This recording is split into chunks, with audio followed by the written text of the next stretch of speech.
If you're just joining us, this is Signature Morning on Signature Television. And if you've been with us, well, I'm sure you've been enjoying all that we've been bringing to you. We're going to be moving over to another guest.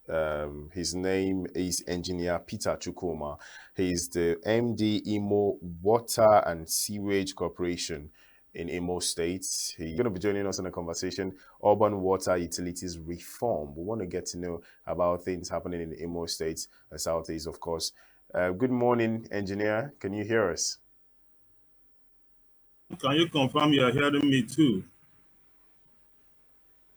Good morning, engineer. Yeah, good morning. Are you hearing me? Yes, loud and clear. We can hear you. Good morning and welcome. Oh, very good.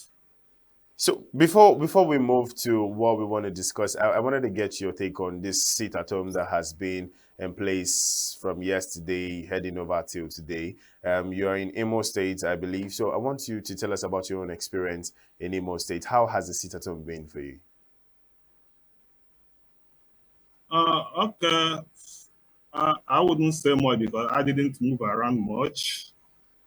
Where I'm staying is calm. Nothing, no incidents, nothing is happening.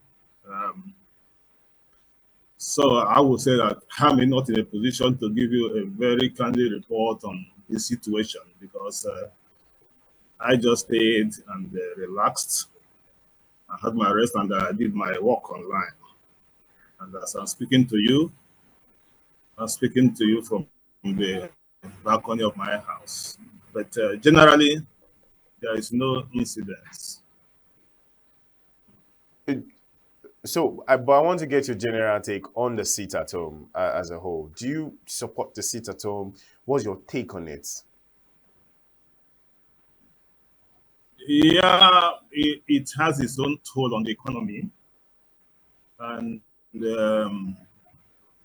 I would say that it's something that bothers us, and, especially as a professional. I'm looking at the man hours that are wasted in not being engaged in productive activity. Generally, the situation around us is safe, but we always tread on the side of caution where we say it's better to be safe. So, on that reason, we stayed at home because hoodlums do take advantage of situations like this. Anything can happen outside. So that is, to me, sitting at home has a lot of disadvantages for us here because Mondays or even today being a Tuesday, supposed to be a very productive working period for people. Okay, but is the security in Imo State tight? Are people moving about, their businesses so far today?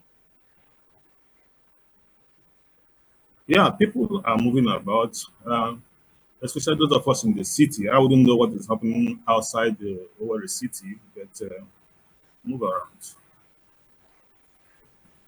All right, thank you very much for that report. Let's move ahead to the topic we have here, the urban water utilities reform. So I would want to know, what are the major challenges currently facing urban water utilities in Imo State? Okay, thank you very much for that question. I want to add that the situation or the condition is an endemic situation that happens nationwide. When you talk about the urban water utility, you're talking about the water agency that is responsible for providing potable water to the public in the urban areas. Urban areas, by our definition, entails cities or settlements with a population of 20,000 or above. I mean, the population, the demographic figure, we're looking at people 20,000 and above. We classify such settlements as urban. Now, the general problem with water supply in urban settlement, we have this issue of dilapidated infrastructures We have water schemes that are world class, very good water schemes, but they were built several years ago. And because of poor maintenance culture in the country, these infrastructures are working below design capacity. In some places, they are not even working at all. And even where they are working, I talked about below design capacity, and this has to do with a whole gamut of problems, starting from dilapidated infrastructure and the main problem of power supply. Because water supply entails a lot of mechanized systems of pumps, compressors that requires energy. And the energy chain in the country affects water supply severely. So much. We have the problem of sometimes erratic power supply. We have power voltage outages, voltage failures, phase failures. These do affect our ability to impact the public. Urban water supply is supposed to be a 24-hour supply service, but power supply has been a major bane in the public utilities. That is the main problem in this country that we must get right if the urban utilities are to deliver on their mandate. So how does the Imo Water and Sewage Corporation plan to reform and modernize water services in urban areas in Imo State? You've talked about the issue of power, but what other reforms are you putting in place? Is the organization putting in place, to make sure they modernize water services in urban areas? Yeah, the good news for Imo State has been that the present administration has the goodwill and have been very supportive because water supply is actually a very capital intensive activity. And if you don't have the support of the executive, then we'll be in a reverse gear. So the good news is that the government of the present administration is very supportive, and we are engaging in several fronts to ensure that our water supply systems are restored. We are looking at it from several fronts. One, over the years, there has been decay of infrastructure. There has been growth on demographic figures, where demographic figures are at growing infrastructures. And any government that is not supporting the water corporation of the state, you will now have a situation whereby things will be going from bad to worse and things will move in the reverse gear. For us, the government has been very gracious. We have some programs that are aimed at sanitizing the water system in the state. Presently, Imo State is participating in what we call Sewage program. It's a World Bank funded wash activity that will help us to build capacity, help us to rehabilitate existing infrastructures, help us in several areas, including in policies and regulation, and making sure that institutional arrangement for proper functioning of the agencies are in place, because there are so many things in our race playing together to working for and working against water supply system. And I think we are on the right plane because every area is being touched. We are looking at the legal frameworks, we are looking at the institutional arrangements, we are looking at the capacity of the water agency, and we are looking at the infrastructures at our disposal. These infrastructures that are dilapidated, they are being rehabilitated. Some are being replaced. And we also have plans and programs even to add more to make sure that the water demand of the state is met. Thank you. All right. Well, how do you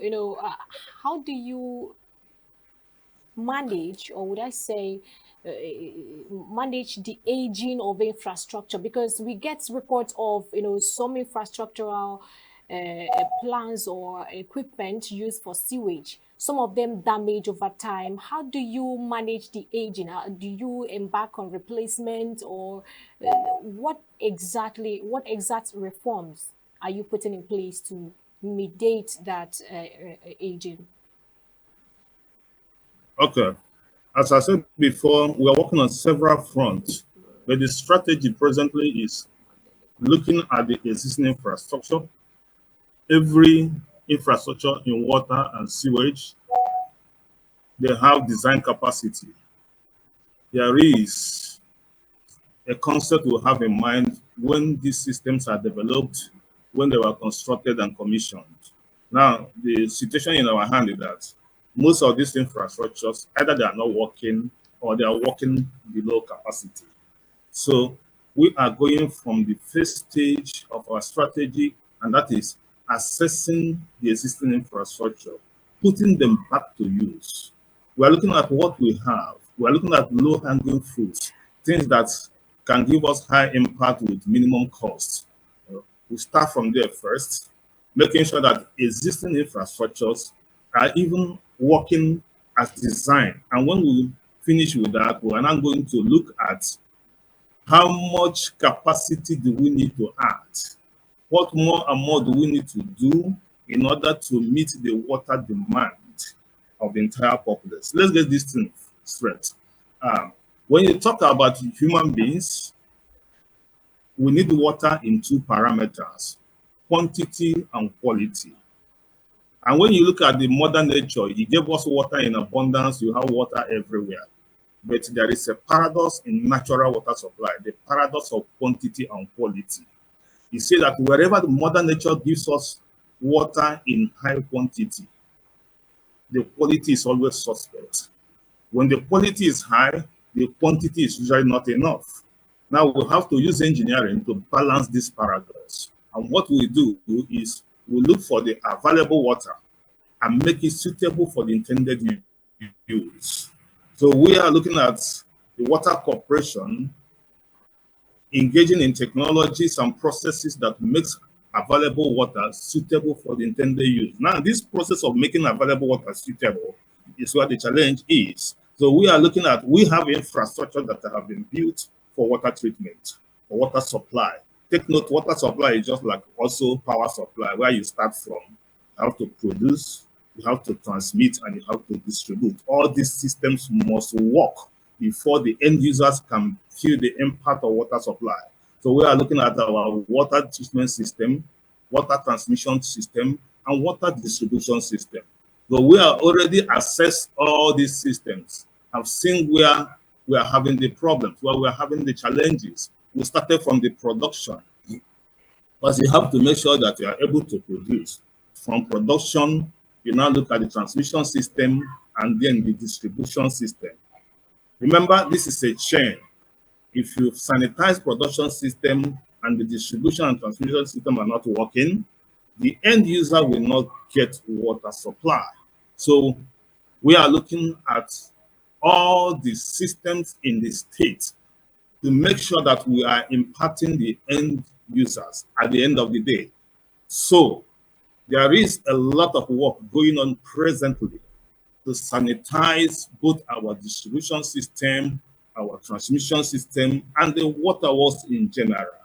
When we come to our distribution system, we have this challenge of these infrastructures were built several years ago. Some of the materials are materials that we don't recommend for use now. Like we have places we installed asbestos cement pipes. We are changing them to UPVC and HDPE pipes. We are looking at all these, working together so that in a year or two time, the impact of the public water supply system will be felt. Thank you. All right, so you've explained a lot of things, including how you want to incorporate technology into your system. But my question is, how would you ensure transparency and the integrity of the system? How do you want to work through that? Yeah, thank you for that question, integrity and transparency, because we are dealing with a system that is impacting the public. And that is why we're talking about the reform. in the urban sector, it has to translate to every facet of the wash chain. So we are looking at policies, institutional arrangement, regulations. So well, it's not a case of where we are the accuser and the judge. So we have systems, we have institutions that are doing various jobs. One of the areas we are working presently on is making sure the state has a water regulatory agency. But on our own, we also have the Ministry of Water Resources playing the role of regulator, okay, making sure that what we are doing the proper things. And even as an urban water utility, we already have a structure that engages us in quality assurance and quality control. For instance, we have standard laboratory where we monitor qualities, because water treatment starts from monitoring your raw water quality, looking at quality parameters that needed to be corrected. Okay, I mentioned earlier in my statement that in water supply, the mother nature gave us a lot of water that are not suitable for use. So it is left for us to make this water suitable for intended use. So we have a laboratory where we monitor the raw water quality, and from the results of the raw water, we know what unit processes are we going to subject this water to make it suitable for human consumption. When you are looking at water, we are testing and treating in 3 different areas. We're looking at the physical property of the water that you look at. Is it clear? Is it odorless? Is it tasteless? Then we're also looking at the chemical properties. So we have a physiochemical laboratory to handle all this. And then we also look at bacteriological quality, because we are talking about safe water supply. In safe water supply, you have to make sure that the water we are producing and supplying to the public is suitable for use, is healthy, is tasteless, is odorless, is colorless. And we monitor all these quality parameters from the raw water to our treatment system, and even from the time we are supplying to the public, we test at that point. And then we also go into the city and do random tests to check for recontamination, because sometimes you will produce water and supply and it is healthy, but because of poor handling, because of construction activities, water can be recontaminated along transmission and distribution line. So we'll keep on monitoring all these points to make sure that the water that is reaching to the public is suitable for the intended use. So serious monitoring is going on. One of the challenges we are facing has been the sector coordination, whereby sometimes uncoordinated construction activities can impact the distribution line. You see places where, with good intention of developing the city, road construction or some construction activities might barge into our distribution network, destroying or polluting pipe works. And we come and fix this. And we are working to ensure that there is a good collaboration, whereby if there are construction activities, every utility involved can be contacted, and we'll meet and make sure that if you need to relocate, you relocate. We have had instances where development activities took place without informing us, and at the end of the day, we'll find our pipes at the middle of the roads, a brand new road, very good to people, but the pipe has been disconnected or destroyed. So we keep on monitoring. It's a huge challenge, but we're not done today, because the government is giving us good support. We are sanitizing them, going stage by stage, place from place, until we affect every nook and cranny of the urban populace. All right. So, do you have any collaboration with any bodies in support to support you in this move, or do you have any collaboration with international bodies or even local bodies to help combat this issue? Yeah, several development partners Some were in the development stage, trying to get them involved. But presently, we have the World Bank supporting us in the Sewage. We participated in the National Urban Water Reform Program, which was also aimed at sanitizing capacity, infrastructure. We're also looking at the institutional frameworks like regulation, policies, and the laws. Then you said United States Agency for International Development have helped us with some programs. We even went into soft components like even in gendering utilities, making sure that we have an utility that is gender balanced and gender sensitive. They help us with infrastructure, with capacity buildings, and even with some tools. So much are needed. The worst that could have happened is to do nothing at all. But a lot is going on, and we are encouraged. The state is going on the right direction in terms of urban utility reform. It's a process. It's not going to happen overnight. The important thing is that the journey has begun and they're on the right track. And we're getting the support from both the Ministry of Water Resources, from the state government, and it's always a good thing. It's a thing of joy to have a governor and a government that is supportive. It's very, very helpful because the executive arm plays vital role when it comes to wash, because it's a capital intensive venture. If you don't have the support of the government, it will be a very frustrating journey. I mean, the reform program would have been very frustrating if we don't have government support. That is the truth. Everywhere, yeah. Okay, you talked about vandalism. You talked about, sometimes you see your pipes, you see the official pipes, conveying water to different places being vandalized, and you see them on the street. But I want to just, point out something, or kind of a question. Let's look at the unavailability of water, because these are the issues, that we feel where the sense of vandalizing government properties or water carrying channels by people when they can access water, when there is water but they can't even access it or is not even available. So when they see any chances, don't you think these are the things that make them to go on ahead to destroy pipes in search of water? Okay, can I just recoin the statement? I wouldn't use the word vandalism per se.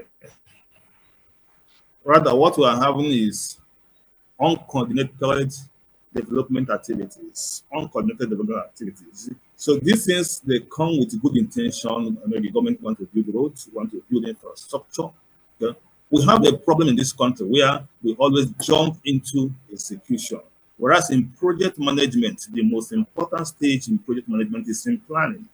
So it was during the planning stage that we are going to look at the environmental impact of these activities that we are going into.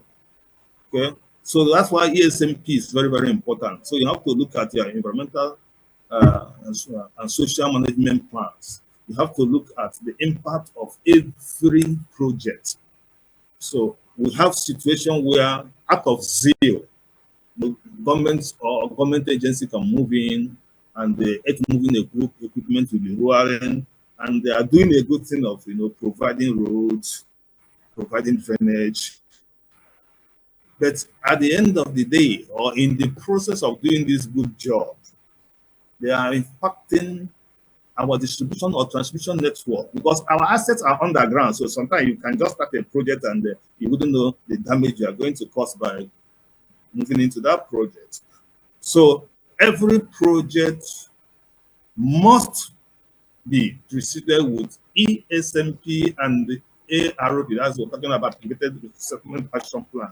When we're talking about resettlement, it's not only individuals. We can resettle facilities and infrastructure that are needed to be resettled. If you need to move them, you need to relocate, we relocate. And that is why sector coordination is very, very important. This is the area that our mother ministry, the supervising ministry, is playing a role, and we need to do more. Sector coordination to make sure that when another sector or another agency is at work, they are not destroying the facility of other agencies, whether it's communication, whether it's power supply, whether it's water supply. So we have to come to a stage where there have to be this harmony among these development agencies, Ministry of Works, Ministry of Environment, any other ministry, whatever we are doing in terms of projects, we should always look at the impact on others and how to mitigate this impact. If you can't mitigate, if you can't avoid, we'll at least look at how do we make it good, or how do you make sure that the impact is managed. Because sometimes when you just suddenly destroy a distribution line, you may end up disrupting water supply for a very long period. And one thing Okay, about but water what? supply is that, Yeah, but what hello? strategies are in place, to combat the scarcity of water?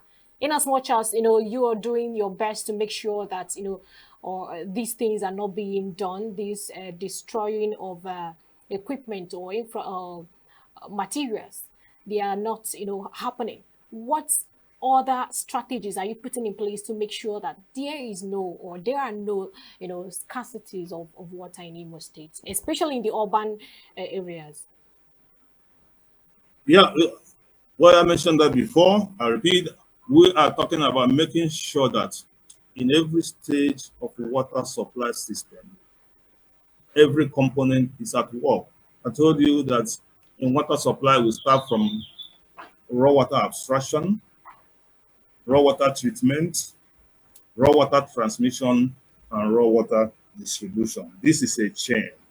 All of them have to work in order for the end user to get water in their taps or in their homes. So presently in the state, we have sanitized our water distribution system, our water treatment system, our water transmission system. Our biggest challenge has been on distribution network, which have been impacted by development activities over the years, uncoordinated development activities. And presently what we did is to ensure that sector by sector, section by section of the cities, we are beginning to do what I call water audit. Water audit, we are looking at, we are producing water, we are transmitting, we are distributing, but who is getting and who are not getting. It's an ongoing process. That is what we are doing now, water audit, to ensure that water is reaching everywhere it's supposed to get. Yes, we have a situation whereby maybe our capacity will not be enough to serve everybody, but we want to make sure that let's even know who is getting and who is not getting, and what do we need to do to make sure that everybody is getting water. Your question is how to make sure that water scarcity is dealt with. So presently, our treatment system has been sanitized, and what we are doing is the intermittent production that is going on is to ensure that what people are getting as much as we can produce. And there is already ongoing works.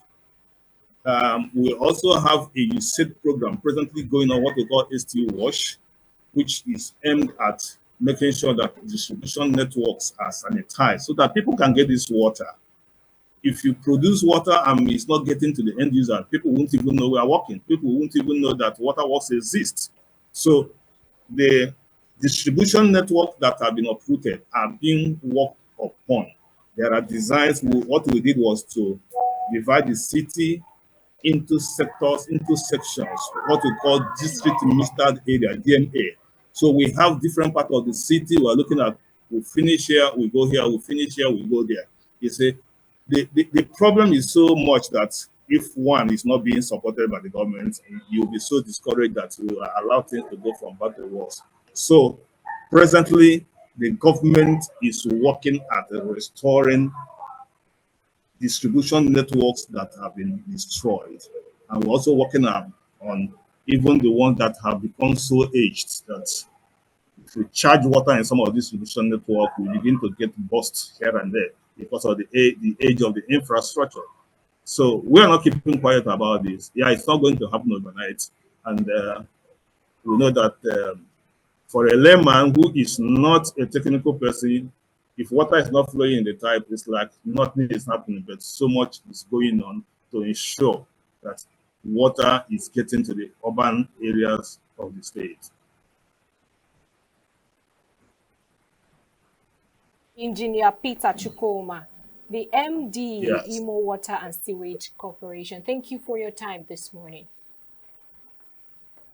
It was a pleasure speaking on this, and we want the public to know also that water supply is a capital intensive venture. We have this challenge of people see water as a social service, but the truth is that it's an economic. Thank you very much, engineer. So because of time, we will have to really let you go right now. We'll keep on talking about this. Of course, we'll have another conversation some other time. Thank you very much. A pleasure. Now, thank you very much. Yes.